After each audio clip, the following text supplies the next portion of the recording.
ठीक है, तो इसका मतलब हमारे साहब ये जो टेक्निकल क्लैरिटी इस वक्त उसकी एक कमी की दो मिसालें आपने दी हैं बिल में, तो ये उससे पहले टैक्स एक्सपर्ट जो हुकूमत के थिंक टैंक्स हैं उन्होंने यकीनी तौर पर इसको रिव्यू किया होगा, होमवर्क किया होगा, उसके बाद एक फ़ाइनल डॉक्यूमेंट तैयार हुआ होगा।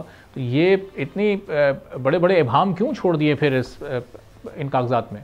सर देखिए, हमने तो अपनी एक कमेंट्री भी पब्लिश करी, उसमें सारे अभाम जो है हमने आइडेंटिफाई भी करके दी, इन दैट होप कि जी कुछ इसमें से जो भी टेक्निकल इम्प्रैक्टिकलिटीज हैं वो शायद वीड आउट हो जाए, शायद रिकंसाइल हो जाए। लेकिन अब सुनने में ही आ रहा है कि यूनानिमसली सेनेट ने भी अप्रूव कर दिया विदाउट एनी चेंजेस। तो मुझे अब लेट्स सी, मेरी ये आजिज राय है कि अगर ये लॉ जिस तरीके से मनवन है ये इम्प्लीमेंट हो जाता है, ये इनेक्ट हो जाता है, तो शायद ये हाई कोर्ट्स में चैलेंज होगा।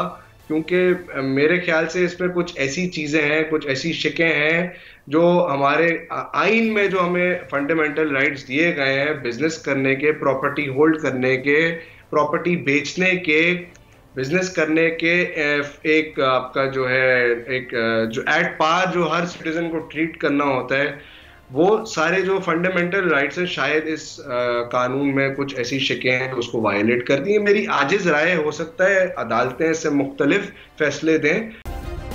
सब्सक्राइब करें और बेल दबाएं ताकि कोई खबर रह न जाए।